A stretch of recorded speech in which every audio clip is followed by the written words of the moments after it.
Hi, everyone. Thank you for joining us. Welcome to the online book discussion for our titles, The Many That I Am and Crafting the Word. Both are our anthologies of local women writers from Nagaland and Manipur. Just a few introductions before we begin today. Zubaan Publishers is a feminist publishing house and with a sister NGO branch that chronicles and participates in the women's movement in South Asia and India. We're conducting this webinar as a part of our programming under Sasakawa Peace Foundation's collaborative project titled Fragrance of Peace, which aims to broaden the research and literary work in the northeastern states by strengthening existing partnerships, building new partnerships, and facilitating cultural exchange. This event is in collaboration with NEThing, which is based out of Guwahati, where you can also pick up the physical copy of the books, and the details will be provided in the chat box. NEThing hosts a creative collective for diverse expressions using writing, poetry, art, theater, drama, etc. Based out of Guwahati and Jorhat, NEThing has 2 open spaces and local bookstores and local product stores as well, and shared working spaces. And these spaces are run by women from diverse and difficult backgrounds. To support women's leadership, NEThing also conducts workshops and feminist participatory research on gender, sexuality, human rights, environment, and development. If you'd like to purchase the EPUB versions of these books, you can find the link in the chat box. And now that I'm done doing the promo, I would like to introduce myself. Hi, I'm Bidisha, and I'll be hosting and moderating the session today. This is our first online book discussion as part of the Northeast series commissioned under Sasakawa Peace Foundation's project, Fragrance of Peace. Through this discussion today, we hope to engage with questions of representation, of writing and collaborating with women writers, illustrators, graphic artists, and also talking about the socio-political lived realities of indigenous women of the region. For this hour-long session, we have the editors of the 2 volumes today with us, Anungla Zoe Longkumer and Thingnam Anjulika Samom. We have one of the writers today with us. We have 2 poets and an illustrator, and we hope you will enjoy this session as much as we liked planning for it as well. I'd like to introduce the panel for today. Anungla Zoe Longkumer is a free individual drawn to creative pursuits in music, writing, filmmaking, folk art, and traditions, and is an intuitive thinker. Thingnam Anjulika Samom is an independent journalist, writer, and translator based out of Imphal, Manipur. Her writing focuses on gender, conflict, and developmental issues. Kshetrimayum Subadani is the president of Leikol, a women's writing collective based out of Manipur. She's worked as a Children's Development Project Officer, Department of State Welfare, Government of Manipur. She's written extensively on women's issues and children's literature and has also worked in film and radio. We have T.Keditsu, who is a feminist poet, writer, lyricist, and educator. She is the co-founder for Center for Indigenous Knowledge and Alternative Learning, and advocates the revival of Naga textiles and women's narratives through her popular Instagram avatar at Mekhela Mama, which I would strongly recommend following for all of us. Yuimi Vashum is a writer and educationist based out of Ukhrul, Manipur. She is the author of Love, Lust, and Loyalty and teaches communication and vocational skills to school children with an emphasis on creative writing. And the last person on our panel today is Manenjungla Aier, who is a recent graduate and a self-taught artist and illustrator. She is currently volunteering in an NGO based in Dimapur, Nagaland, and works in promoting mental health. Before we start the session today, I would like to go over a few rules for the participants attending the session. Your video and audio has been muted automatically on entry. Please do keep them turned off. A lot of our participants are based out of Northeast, where the internet connectivity is not that great, and we'd like the load on everyone's bandwidth to be lesser. Audience questions will be taken via the chat box, and we'll be closing the chat box after we reach a certain number of questions. After the chat box is closed, you can still direct questions to anyone with Zubaan in their name in the participant list. The raise hand function will still be available too. The discussion will be recorded and posted online, but participants list will not be visible unless you ask a question, in which case your name might crop up. So please keep that in mind while asking questions as well. The entry has been moderated to guard against trolling. No hate speech targeting or discriminating against any community will be tolerated, and you will be removed without warning. The speakers in this session do not consent to being repeated outside of this webinar without clearing it with Zubaan first. Please do write to us at the email put on the chat box, that is projects@zubaanbooks.com, if you would like to quote anyone outside of this webinar. I think that's all. So we've planned a full session today, and I would like to begin the session by asking Manenjungla to quickly say hi. Manenjungla is our artist who's going to display, who's going to illustrate throughout this hour-long session. So she's going to start with a blank canvas, which she's going to show us right now. And we'll be peeking at her canvas in between, and we'll be spotlighting your video, Manen, if that's all right.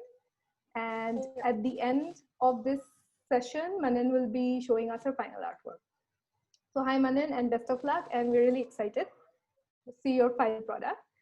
Thank you. So thank you. And let's begin the session. And I'd like to ask Thei to come in. And Thei is going to read her poem titled Odyssey from The Many That I Am. We can hear you. Thank you very much, Bidisha. I will be reading Odyssey. Leave this place, travel all you want, wander the world and even settle there. Your blood will always be of this land. Don't you know? The womb that held you is buried here inside our earth. Placenta of generations, still bright red, throbbing with the ache of birth, have fed our soil from the time our ancestors were supple stones. And you wonder why? Having left, you can never pry the core of your being from the grasp of this land. This land, drenched in the blood of our birth, is midwife to our forests and gardens. She nurses the tart roselle, suckles the trusty taro, weaving fabrics of clouds and rain that bathe our terrace fields into fecundity. She adopts foreign freesias, and long ago fed the Chile bred by sanctified Aztec blood, weakened and famished from its travels across seas and continents, with the blood of equal warriors, to create terrifying sweetness that sears nerves into ecstatic submission. The language of blood is not song, singing like sirens atop seas of dying ancient forests and crumbling rock. For then we would just plug our ears, sail on, scarred but free. No, blood is not even language. It runs in us, through us and out of us, cousin to iron that churns in the molten core of our earth and orchestrates our seas, our skies, our seasons. And when this blood that birthed you is returned to its kin, you are merged forever to this land, creating an axis that draws you in, even as it lets you run, reeling in your spirit to roots you would shun. So escape, wonder, try, and forget. For wherever you die, far away, buried, burnt, drowned, or falling with melted wings from the sky, our land will claim you back. The blood of your mother will return you to the blood of the one who birthed us all, hunched over her loom, weaving and unraveling her weft ceaselessly, waiting for your homecoming. In leaving, you will learn your place. Thank you. Thank you so much, Thei. I think the poem is always as powerful as the first time we read it and then heard it in Dimapur when we launched the book. And I think every time you read it, it just hits home so hard. And thank you for that lovely reading. We'd like to start the panel today, and I'd like to put my first question to Anju. Hi, Anju. Uh, just wanted to talk about how it's a lovely volume of content, form, and issues. But I wanted to ask you specifically the difficulties of putting together a volume of a volume where you're talking about personal issues and placing it within a larger political context and a larger indigenous movement. So there are so many issues there where I feel like you have taken the tough decision, and I wanted to ask you why you picked certain topics and what made you pick those certain topics to reflect Manipuri women's activism overall throughout the volume. Thank you, Bidisha, and thank you, Zubaan and the Sasakawa Peace Foundation for enabling this volume of Manipuri women's writing. See, one of you were talking about difficulties. But one of the major difficulty was Anju, in. sorry, can you bring your speaker closer? Yeah, can you hear me now? I can. It's a bit hazy, but can you try now? Yeah, yeah. Yeah, Can you hear okay. me? Yeah. This is better. As I was saying, see, the first difficulty that we encountered was in shortlisting the names of the works of women writers, because unlike my earlier presumption, there were a lot of women writing in Manipur, and each of them writing books from 5 to 10. And that is remarkable given the fact that there's no publishing house in Manipur, and they were all publishing this work with their own money. That was the first thing. And it took me more than 6 months to even get down the names and publish the work that they're going to do. So that was the first thing. The second thing that we were looking at was like, when anyone mentions Manipur and Manipuri women, everyone talks about the Mairap idea, about Samila, about the Missy cycle, and they talk about the strength of women and the agency, the political agency of women, and how they have taken part in various movements in Manipur. But I was curious as to how these women writers would be looking at themselves and how they would be looking at their own identity as being a woman, as being a Manipuri woman. So, coming to that was the second problem that we faced, because uh, they were writing a lot, and to really fine. And the kind of writings that they were doing, the kind of feminism that they had was not like the kind of in your face feminism. They were not educated outside. They were not even very fluent in English, or very fluent in Western concepts of feminism. Their kind of feminism was an everyday feminism, talking about things which they tackle every day, and talking about things in a very soft and gentle manner, the kind of nuances that they had to go through, the kind of negotiations that they had to carry through every day. So this was the kind of feminism, the kind of stories about women themselves that they were writing, and which, if you compare it with writings from, maybe Arundhati Roy, or maybe somebody else, somebody outside of Manipur, you might think that maybe this is a very slow-paced kind of writing, but this is the kind of life that they encounter every day, the kind of everyday feminism that they encounter, and this was something that that was remarkable, because they have been through everything, the conflict in Manipur, the kind of historical legacy that they have to carry of being the women, the Maira Paidi women, of being strong women. But this is the kind of everyday struggles that they were having. For example, like even the small struggle of being of having this thing in Manipur, especially in the Manipur community, this thing about not being able to enter the kitchen when you are having your menses, your period, and the kind of how the women, they bring out this story and make it into their own private struggle and their small battles. So these were the kind of things that we were trying to bring out. And yes, it has been a very enriching experience for us all. And yeah, that's the part. Yeah. Thank you, Anju. I think that captures a lot of what like I was also feeling about how the only stories we tend to read from Manipur also tend to always color it in terms of women's activism and the Mirabai struggles. But there were different stories in this volume that looked at those struggles from different critical point of views. And I think that's something we'll come to when we talk to Subadani also. And thank you so much for this. I'd like to talk to Anung next. And Anung, I have a really interesting question for you. Oh, okay. I know you told me not to ask very difficult questions, but here I am. So you talk about colonialism and displacement in your introduction, and I think that's something that has so much deep-rooted insecurities and also issues in terms of the demographic of that region and religion and culture. But you also mentioned that how those ethnographic studies by colonialists also made you feel like you had something of your tribe to hold on to.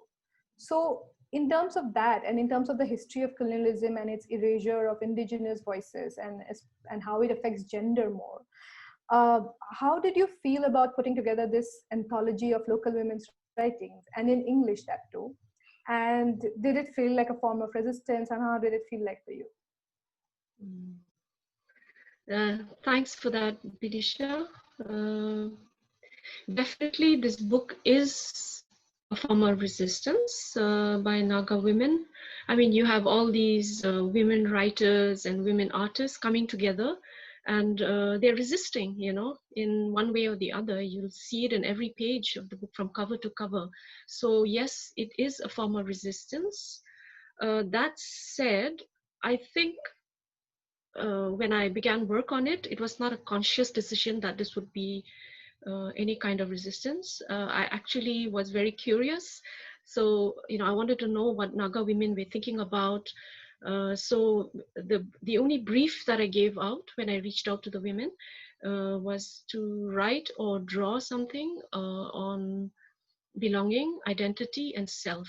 And then, when the contributions started coming in, then a pattern began to emerge, and it was this one pattern, that was, or should I say, that is, the story of a woman and a struggle in life as a woman, So this book is clearly an example of, kind of resistance. But that said, I think in essence, this book is all about, the quiet grace of a woman, and the strength and her passions and her hopes, and you get a sense of that when you read the book. And yeah, talking about displacement, I mean, especially in this day and age, I mean, especially now, who isn't displaced? Who isn't feeling displaced? This so much has changed in life, that it seems like displacement is a given. But back in the day, in the days of say my great grandparents, I can't even begin to imagine what it must have been like for them, to wake up one day and to be told that, they have to just drop all their old ways and, start living a new normal, start living in the new normal. So yeah, I don't like these big words. Yeah, so when the invasion, what I like to call, the invasion, when it happened, it really, really altered life for the Nagas as we once knew it. Everything was changed, from administration to economy to education, to just a whole way of thinking. So definitely, I mean, if that is not displacement, big time displacement, then I don't know what is. But again, that said, women writing in English. Okay, so today, I speak, think, dream, everything in English. That's the one language I know best how to express myself. And it's when you look around in Nagaland, it's happening everywhere. There are English medium schools everywhere, and everywhere I go, I can communicate with other Nagas in English. I mean, there was a time, I grew up in Shillong, so, where English was much more widely spoken. And when we used to come home for holidays, people in Nagaland would feel shy to speak English, but that's not the case anymore. It's like we're just all communicating in English without even giving a thought, without even thinking that, yeah, here we are speaking in English. So naturally, Naga people and Naga women are are writing their stories in English, and considering that what happened was, not so long ago, I think us Naga people are making the best of everything, and we're using the education that we've been exposed to, the education, technology, and of course our own faculty, to be able to tell this story of our own. And I think today we are still telling the story to each other, as Nagas, and we are affirming ourselves through everything that we are doing, through, in this case, the writings and the artwork. And so, yeah, I like to, it's just like that mekhala, which every woman in the book of a cover is wearing, it's all like, it's all wrapped around the story of a woman, and a woman's story is, I'm sorry to say, but mostly sad. There's so much of abuse, shaming, being silenced, so when the contribution started coming in, my first response was like, oh no, it's going to be very sad. And I even told Urvashi, when I met her, that I warned her actually that this book was going to be sad, because that is it, women's story is mostly sad. But I feel like it's about time. Yes, I began to think that, yes, it's about time we begin to tell our stories, we begin to talk about it. And yeah, it's in essence, actually, yeah, like I had said, it's a good thing. This book is a good thing. It's a good start. And it's, women writing in English, of course, we are beginning to assert ourselves now. We are beginning to tell our own stories. And of course, in asserting ourselves, we are resisting many things, especially the rule of patriarchy, which is at the root of it all.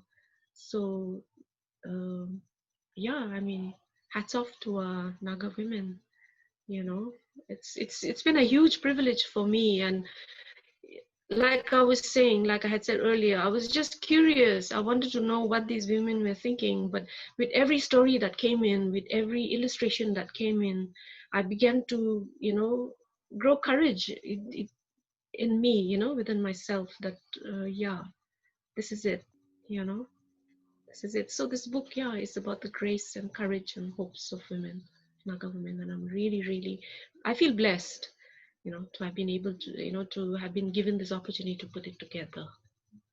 Yeah. And my big thanks to Zubaan and the Sasakawa Peace Foundation, for really opening up the space, where we can express ourselves freely. So it's turned out beautifully. Yeah. Thanks, Anung, so much. And Yeah. thank you for putting the book on display as well as an artwork from the book. And I would strongly urge everyone to buy at least the ebook version of both the books. And thank you for bringing out that bit about writing in English, because I think that is a conversation overall across India we are seeing with the new national education policy, and how the politics of language also plays out. And I think we cannot divorce it from the fact that English has been this language for a lot of our communities. And I really, really like the fact that you are calling it invasion, because I think that colonialism is too mild a term. So I think, yes, I would like to vote for us to call it invasion now. So I think moving on to Subadani. Subadani, your story As Spring Arrives is not just like a really powerful story, but it's also connected to the work you do as part of Leikol and as the president of Leikol. And how does that working in a women's collective, a writing collective in Manipur, play into your writing of strong women characters overall? First of all, I would like to say something about a short history of Leikol, and then continue about my short story, my writing. And lastly, I read out the last part of my short story. Subadani, I'm so sorry. We'll do the reading in the second round, so we can just talk about Leikol in your work. Yes. Okay. Yes. I would like to say something about Leikol. Yeah. Person of Leikol, how to form Leikol, and then. Yeah, definitely. Manipur has a rich history of stories and writers. Even though there are no publishing houses, the love of literature makes the writers write and self-publish with their own money. Many literary groups are also there formed because of this love of literature, with both men and women writers as members. We women writers started to feel that we were not being able to take part in decision making. Therefore, we gathered at the house of Binodini, Madhasumari Binodini, to form a women organization. And then Leimon Khorjaikol, for short Leikol, was born on 3rd October 2001 at the residence of Maharaj Kumari Binodini. She is an eminent writer and iconic figure of Manipur culture. She is the founder, president, and I myself is the founder secretary. The updated numbers of members of Leikol is now 200 above. The association has been working for the cause of women in the region for the last more than 19 years by organizing many seminars, Kavi Sammelan, story reading, symposium, study circle, meet the other, workshop, Festival of Literature of the Women Writers Meet of the Northeast India, and by representing at various state, regional, and the national level. Leikol has published various anthologies of stories, poems, and the translation in English also. We also organize special reading sessions and literary events. Recently, we have opened a YouTube channel to encourage women writers to read out their works during this COVID-19 pandemic. Leikol has serious concern in social issues related to women and children, having committed belief in peace and harmony and in power of pen. Leikol has used the medium of writing and dialogue in many social issues too, to bring about awareness and the changes among the larger section of the people towards a better and civilized society in the region. Leikol gave some awards for encouraging the writers of Manipur and the outside Manipuri writers. This is a brief story of Leikol. Time is limit. This is the history of Leikol, a brief history of Leikol. And now I would like to say something about my story as spring arrived.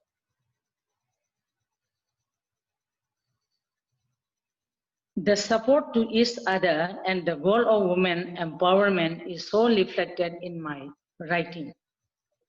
You see, in my short story also.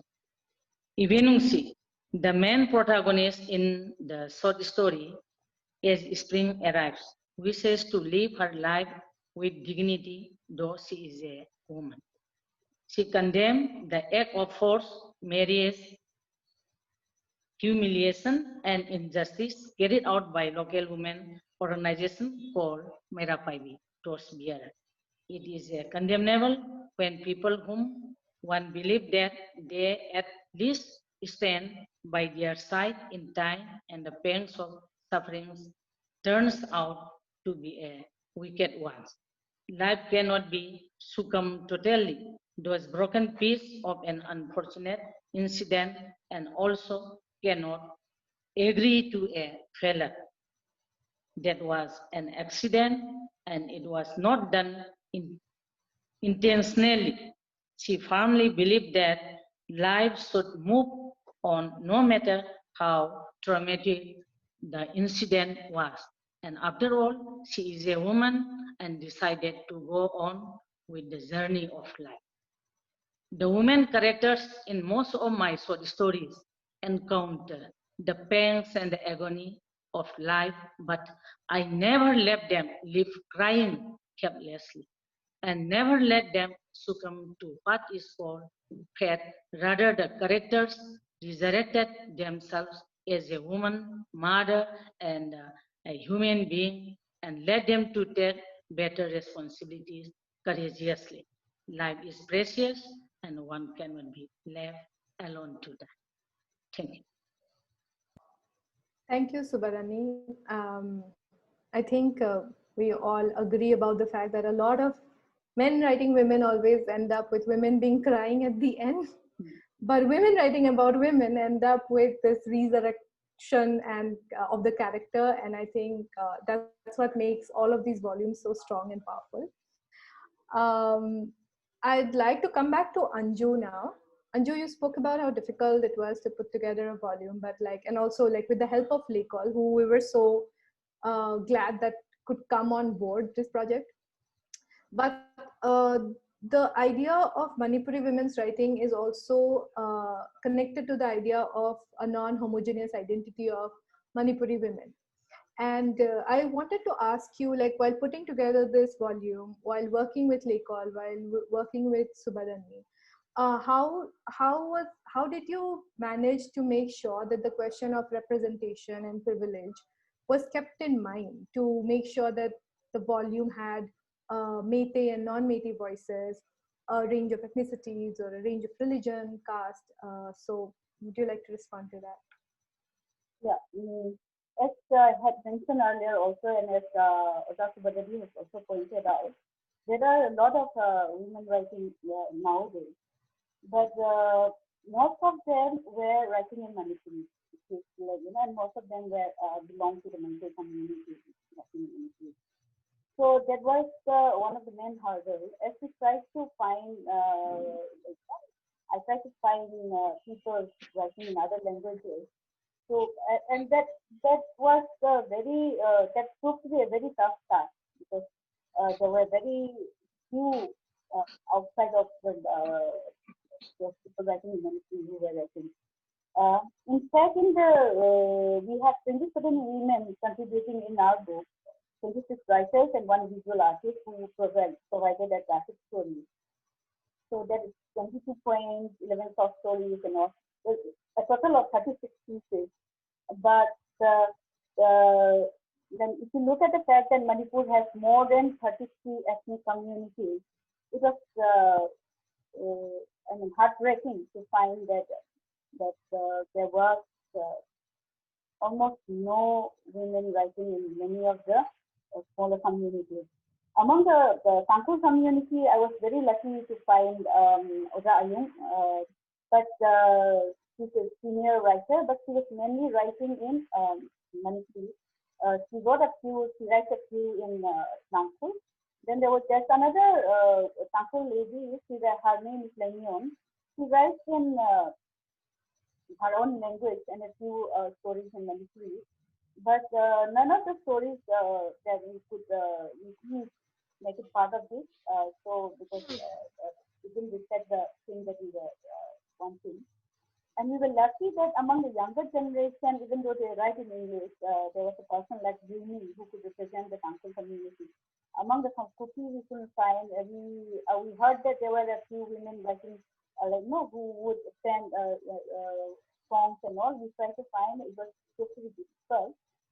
But besides the Meitei, there was another community among whom there were a few women writers writing Manipuri. This is the Meitei Tangal or the Manipuri Muslim community. So we have included Mukhidin Misa's poems here in this compilation. And in this compilation, you will find that we have tried to include women writers from the beginning of the from the one of the first batches of women who were writing, we have Anjulika till the present period. So we have you'll see a series, when you go through the stories, you'll see the kind of involvement of the women's writing also. And another particular thing that we try to include, even though most of the writings were in Manipuri and we translated into English by a team of translators through a rigorous workshop, and then going back and forth process discussion with the authors and all.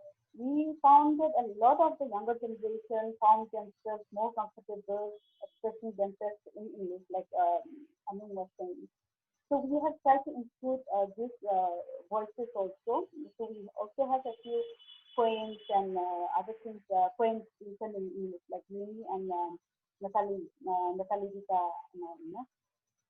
So that is how we try to make sure that the representation of women writers also represent the various communities living in Manipur. Thank you, Anju. I think we all saw the hard work that went into this book and trying to put it together. And I can't imagine doing that right now in the pandemic. So I actually think back to the time when we were doing it. So that seemed like a different world. I'd like to quickly direct our audience to view Manen's work. Manen, please don't feel pressurized to do it faster, but can we have the spotlight on Manen? And it's coming together. Okay, this is very exciting for, I think, all of us. Okay, then back to our next question to Anu. And it's actually connected to Manen's work and also to your earlier thing about Naga women writing in English. Is the Nagaland anthology was different from the Manipur anthology in terms of a lot of visual work being included. One which we will also display later when Manen finishes the artwork, one which is in display behind you right now. Yes. And yeah, and I was wondering like how all these artworks also are through the female gaze, and how it's also in a way when you were curating this book, it talks about women's representation through different mediums while moving from oral to non-oral traditions and writing and other visual cultures like tattooing, illustrations, graphic art. And how do you think this is a conscious choice? I mean, do you think this is a conscious choice of women actually making this space in different non-oral traditions also now? Yeah.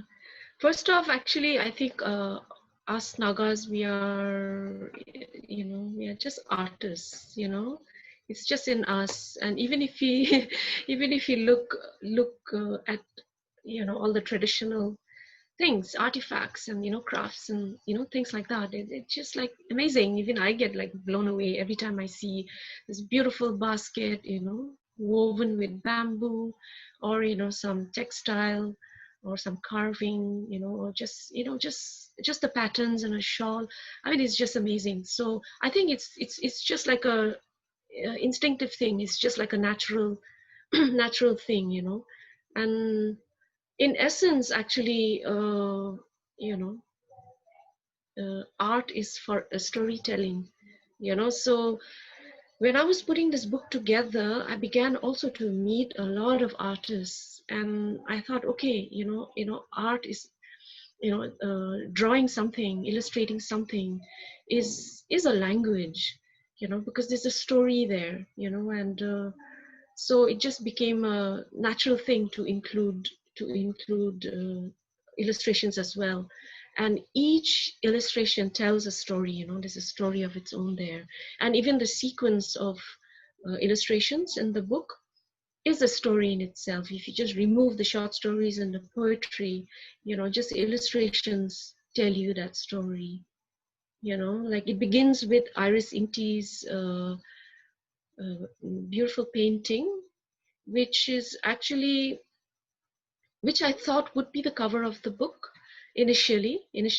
So I told her the tentative title, the title of the book, The Many That I Am. And I also told her about one particular story that I had just received, and it was The Storyteller by Emerson. And I just found it so beautiful. So Iris, I didn't tell her much, but Iris just put this thing together, and her signature thing is to draw it on a nettle shawl, hand woven nettle shawl. She uses that as a canvas. So it just came out very beautifully. So starting from that illustration, which is the first illustration you see when you open the book, then it goes on to Moaso's life cycle. And in that, this is an oil painting on canvas that Moaso Aier has done. And there are a lot of details in it, but the dominant figure is the male, is the man, and then the woman's figure is somewhere half hidden among all the details. So that, I mean, the storytelling through illustration begins like that, and then it goes on. And just along the way, the illustration either tells the story on its own, or it carries the narrative forward. Like Limatullah Longkumer's illustration that comes right after Avino Kiri's power to forgive, because the story ends with, at last she felt free. But this is, about the girl who was raped, who was abused and raped. And even though she was the one, who suffered, who you know she, even her mother, her father, always, told her that she must live with it and she must not talk about it, and things like that. So it's a very beautiful story, and there's something resolves in her, at the end. And then that's how the story ends, like she at last feels free. But the illustration of Limatullah's, it shows the form of a woman, and it appears as if she's floating and she's, free. But if you look at the illustration, her mouth is gagged, you see her in all her womanly form, but her there's it looks like her feet are bound, and her mouth is gagged, so in this way, the illustrations definitely carry the narrative forward. And it goes on, with even Aniho Chishi's letting go. There is half the woman's face is, like a woman's face, very pretty and calm, but half of it, there's this explosion of, the details when you look into the book. So from there on, it begins, all the essays, about, I mean, the real life essays, the real life essays, of women being abused, and women being suffering and all that. So it carries on, and then finally we come to Tei's poem, The Odyssey, and after that Manenjungla's illustration, which when you look at it, it looks like this woman rising out of a Naga village, and she's kind of rising up into the universe, but on a deeper way, a deeper sense. It's about the woman, using her imagination, using everything that is that she has with her, but mainly using her imagination to assert herself and to rise above everything, to rise above all the obstacles and the challenges that she faces in life. And the final illustration is actually like a short comic. It's, I think, one of the shortest comic illustrations that I've seen. But in, just like a few frames, it tells the story of a woman, who is like a warrior, and it talks of her scaling a high impassable mountain. So yeah, that's the story. That's the story of the illustrations, basically. So right from talking about, starting with Iris's, where it describes her as a storyteller, and it also, describes it illustrates, you can say, the title of the book, The Many That I Am, because, a woman is capable of many, many, many things, and one of the things is foremost, I should say, is speaking up for herself. And I think Naga women are doing that beautifully, you know, using the education, like I had said earlier, education, technology, and her own faculty, you know, really doing it beautifully. And yeah, some of the authors in the book, you know, are actually known worldwide for their writings. And I think the younger ones are well on their way there, you know, and I just look forward to that day. Yeah. Thank you, Anung. Yeah. Like, apart from all of the illustrations you mentioned, one of my favorites was also Marianne Murray's, the one breaking the sky. Ah, and yes. and I think like that's like a beautiful way of Yes. like the glass ceiling being broken, but like how we think of it as someone who is like very much in an urban setting, but in that illustration, how it showed someone who is from the community and breaking the ceiling and actually reaching out to the Yes. universe. And I think like that sort of captures, and you're right in how the illustrations themselves are enough to form a full narrative in Yeah. terms of representation and the women's issues and the struggles of Naga women actually moving forward and getting their own space. So I think like that spoke a lot to all of us also. And thank you for putting together and pulling so many illustrators on board. Yeah. Um, It was my pleasure and my privilege, really. I'd like to move on to Subadani. Subadani is going to do a short excerpt reading from As Spring Arrives. She's going to read it in Meitei, but we will be posting the translation in the chat box. Please feel free to put your questions as well, because after this we have not much programming, so we can start taking questions also. Yeah, Subadani, over to you. Now I read out the last paragraph, some paragraphs from the text of As Spring Arrives. In English, page 91, I reach my house from this.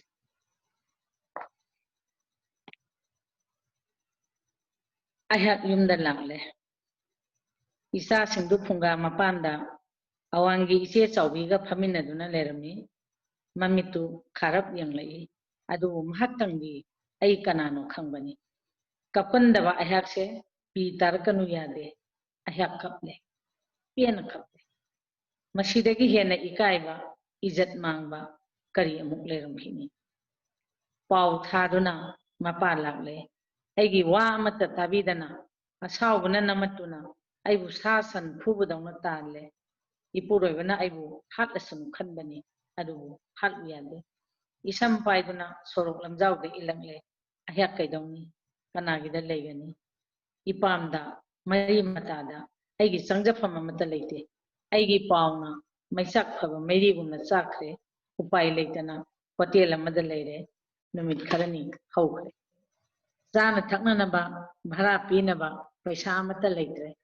miyoibagi awaba warida minungsi pokpa asibu miyoibagi lamsat natabra mane mane masiegi thajaw aigi waridu hotel mapudu da lere khoijangna tabi aigi iteng pangani warun pun thogatbire ayak harauje minungsi chawba misu lege khanduna adubu kuide aigi thajaba pumba mangki noma numidang ama thong thilaki pukjel chawba hotel mapuduni khanduna hangdokhi mikuptuda ayak ahanba oina izat mangki adu ichilla simenanaba sel piramki ayak sel di phangle adubu ai kaidogdage warep lawre paisa tange jagat asi sel gi jagat ni ikutta lalon sen paire hotel du dagi ayak thorakle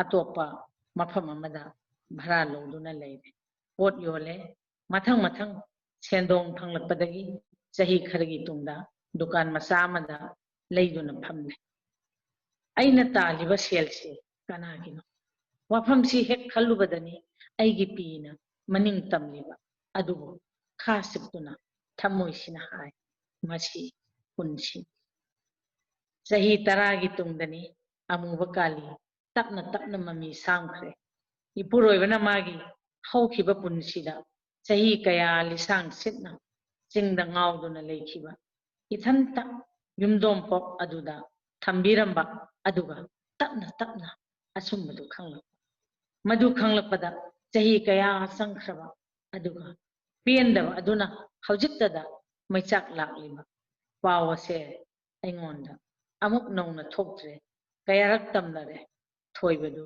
yamna ware mahak gyan yamna tare nasasingna nangudi kawde isa palakpadani aina pothabum khangdribase kaina phawibase aduga taliba pumbasi kanagi dabangno pawsi manam manam tharai aibu lau adu ai kaidona ikhong thongna chacharudage ai sumi adu noma itha thajadana yening tha yorai nakong sida tarai magi wahai ibengsi ai nangbu lawba lang thing.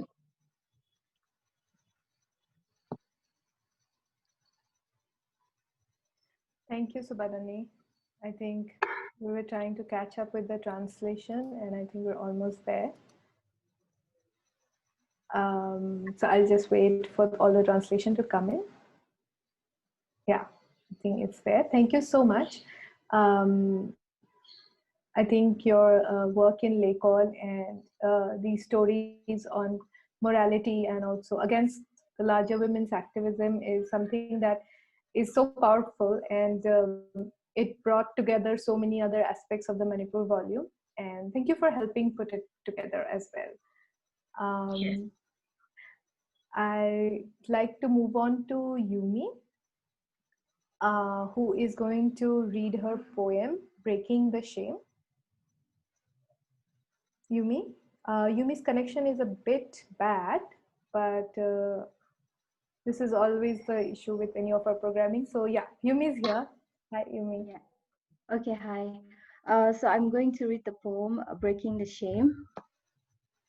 I hope I'm audible. Yeah, Yumi, you're audible. When I cut my fingers or skin my knees, my mothers tell me, put betadine over your wounds and fusses over my sloppiness, discussing it at a dinner table like I lost a limb.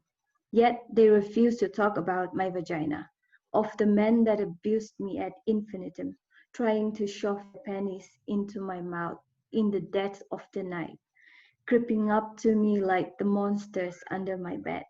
Did they know? Did they not know? Was it shame? Was it disgust? I buried myself in a field of cosmos, playing with it as I plucked off the petals, chanting, did they know? Did they not know? Hidden behind a piece of cloth, they talked about it in hushed tones. Why would mothers not talk about the vagina? Don't they know it is as important as my limbs? Why will they not tell me to scream and sprint if someone tries to put their hands in my underwear? Why? But not anymore, not on my watch. I will teach my daughter toenails. My daughter will be strong, not meek, earn respect, not take, give only when deserved.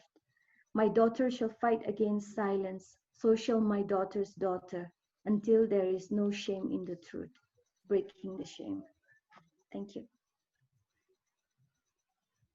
Thank you, Yumi. That was really powerful, and I'm glad you could read the poem without any break. I apologize because I think I should have given a trigger warning before this poem, but please feel free to leave the webinar if you are uncomfortable. I would now like to move on to Manen, who I hope we're not pressurizing into completing her illustration. Manen, would you please? Yeah. And hello? Manen, yeah, hi. Well, is it my turn now? Yeah, it's your turn now. Okay. Okay, thank you so much. So I'll just bring the illustration up. I think it's better I put it up in the camera. So I'll just give a brief about the inspiration behind this. When I was told that I would be doing a live illustration, I reached out to around 15 to 20 women, and I sent them in a few questions, and because I wanted to know how they were dealing with the pandemic and just understand them, and I wanted that to be the inspiration behind my artwork. And almost all of them told that their lives had drastically changed. I think a majority of them said that they're not the same person that they used to be before the pandemic, at the beginning of the pandemic. And I also asked them about the challenges that they were facing as a woman. And, I was expecting a lot of sad things, but, excuse me, I was expecting a lot of, maybe,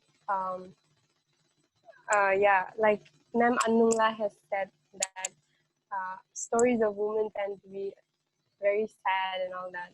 But surprisingly, a lot of them were positive. And in that sense, not that, they were not going through anything, but they weren't going through, specifically any challenges because they were a woman. And I think that's not really, that's actually something really positive that I got to hear. And I wanted the art piece to be really positive because of that. What I got out of the answers that I received was that almost everyone had turned on their survival mode. And for some, it meant doing something new, reaching out to people and communicating with new people. But for some, it meant isolating themselves and, getting offline from social medias. But one thing I got out of all of them was that everybody was fighting. Everybody was trying to be positive. It's just that their survival mode was they functioned differently. For some, it just meant, isolating themselves. But I got out from what I got out from all of them was that everybody was trying to get out of this dark time that they were facing. So that's why I took the concept of the yin and yang, where the person is in the yin side, where she is trying to be positive despite the challenges, and you fill up the gaps with maybe the things you love to do, your passion, following your passion, and all that. So I think that's it. Like, that really inspired me. I just wanted to throw out positivity out there, and I hope that the illustration could, relate to that. Yeah, thank you so much. Thanks, Manen, and thank you for putting together a piece of positivity in an overall conversation where we're still dealing with women's resurrection and colonialism. And I would just take a moment. Ishani is going to share her screen and show the final illustration that made it to the Many That I Am.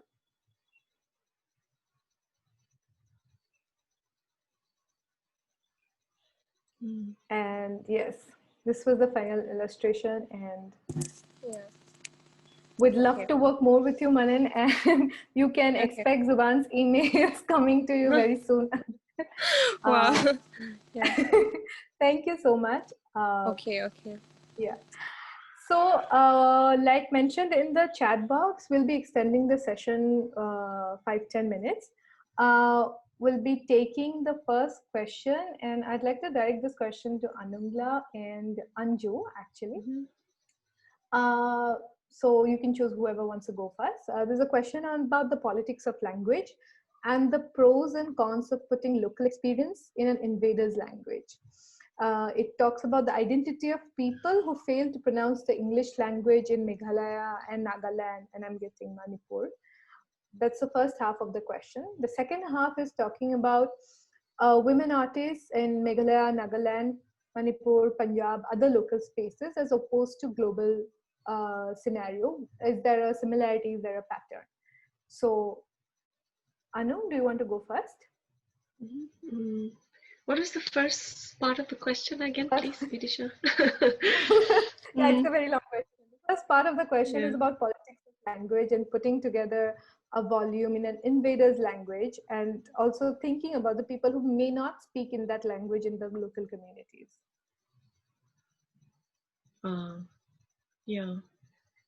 Yeah, so we can't help it that today we are becoming more and more fluent in English, you know, because like I was saying, since the invasion happened, a lot changed, you know, our belief systems, our administration, and our education. So earlier it used to be the oral tradition where all our wisdom, our values, our knowledge were passed on, you know, from generation to generation through the voice, you know, but that was stopped. So, you know, our great grandparents were discouraged, were actually banned, you know, from passing it on through the voice.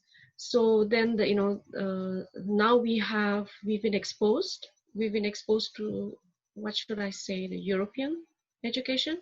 Yeah, and we now speak English, you know.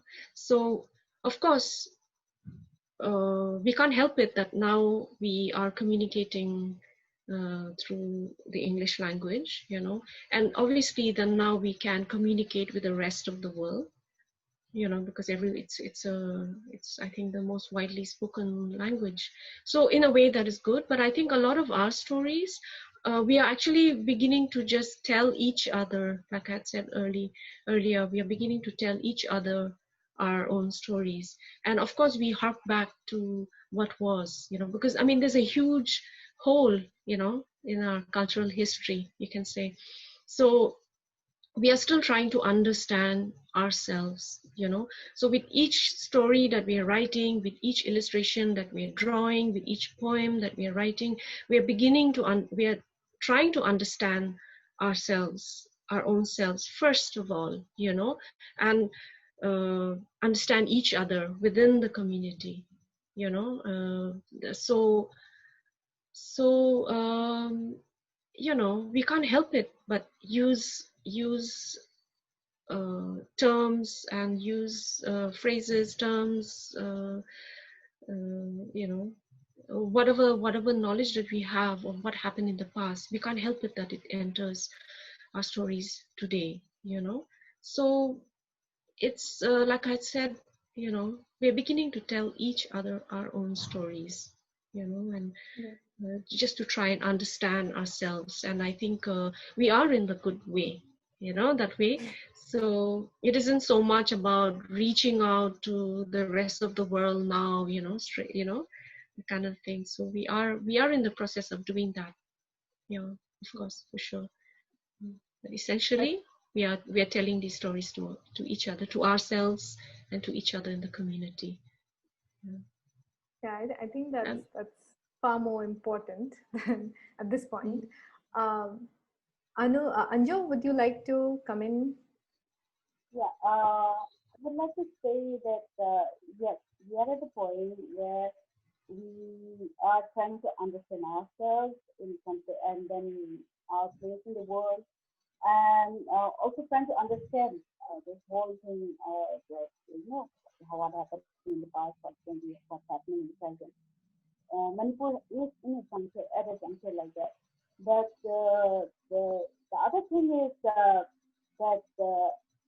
what we have to understand is that yes, English might not be our language, but we have to accept the fact that for a lot of the younger generation, and for a lot of the older generation, even if when you look at Manipuri literature per se, it came, the beginning was through an invaded language to Bengali and to Sanskrit and to Hindi. So, so putting that past aside, when we talk about this particular work that we are doing in the translation in English, and we're trying to have publications of Manipuri works translated into English, I would like to put it in a very positive note while recognizing the fact that in Manipur, for the past many years, many decades, I would say, there is a whole movement of revivalist movement when we are trying to ensure that we go back to our roots, that we preserve our own language, we stop using an invaders language, we stop using invaders terms. Invaders is like, it's the best term that we use in the question.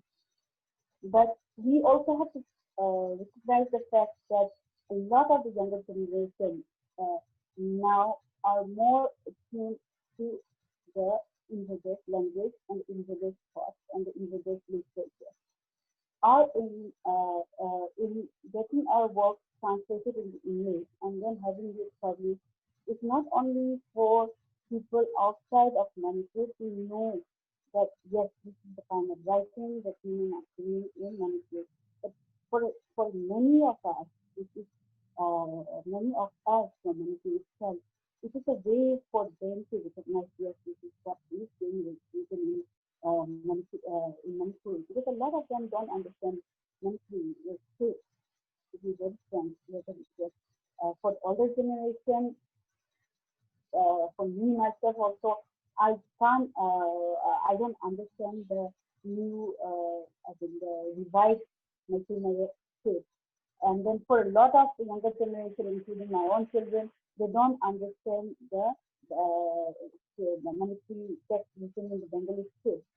And then for a lot of my generation and children of children of my friends who have moved outside, they don't understand it at all. So I think I would like to say very positively, like look at this positively and say that this is a way of knowing, of getting back to our roots. Another way, whether whether we are going through the script or whether we are using another language. I think I would like to say it. Thanks, Sanju.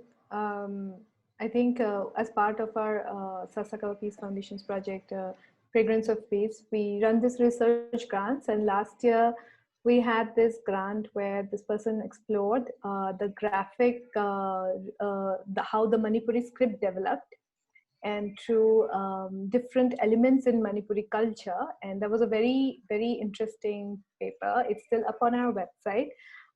We'll plug it in soon. But I think when you're talking about it, it also brought back the idea of language and development, and still how this entire conversation is still being framed as one where English is pitted against other languages.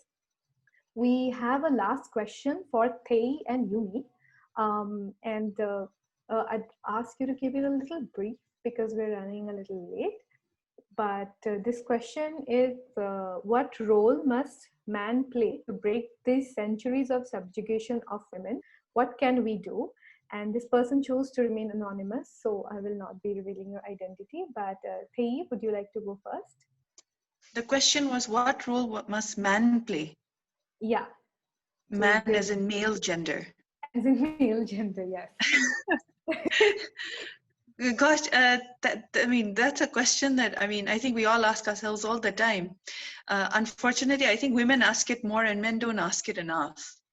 But I think it's just, at least I'm going to just speak only as a Naga and, with my knowledge of Naga society.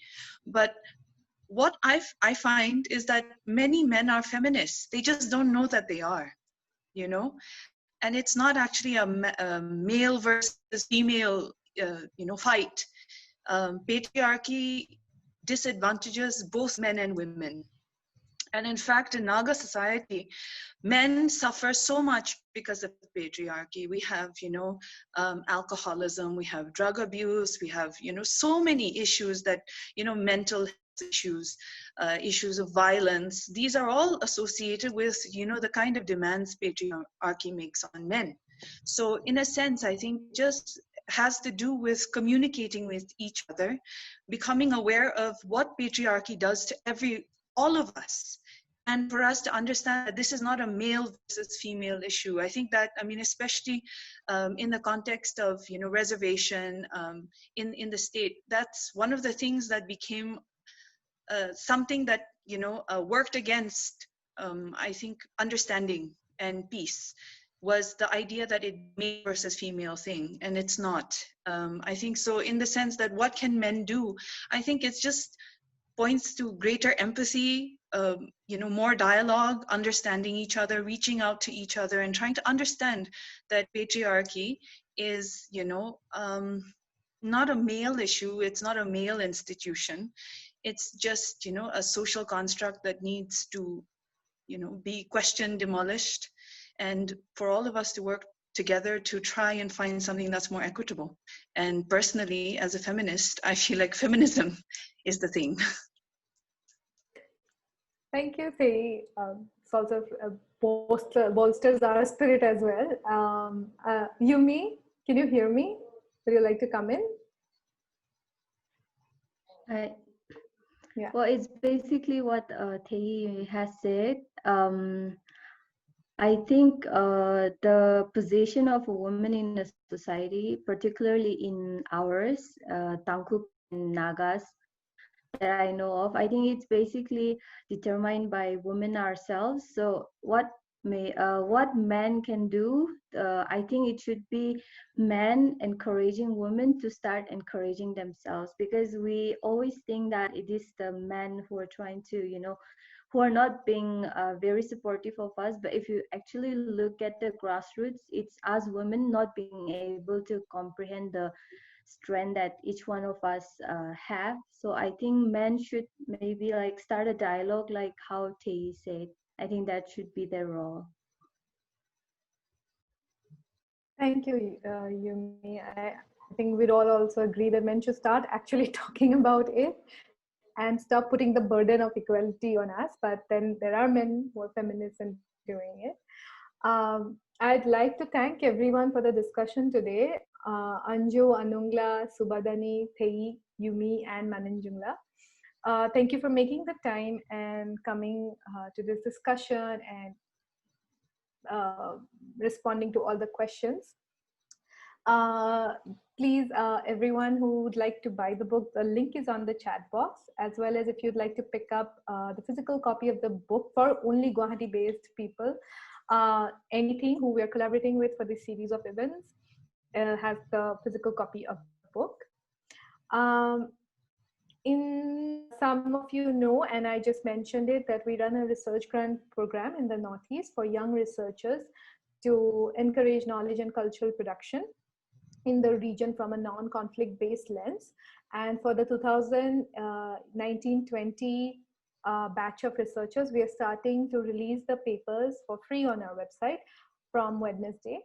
So please keep an eye out on our social media channels as well, and you can access last year's papers from the link in the chat box. Our next webinar is on food cultures in the Northeast under our Cultures of Peace programming, which will be held on 11th November, Thursday.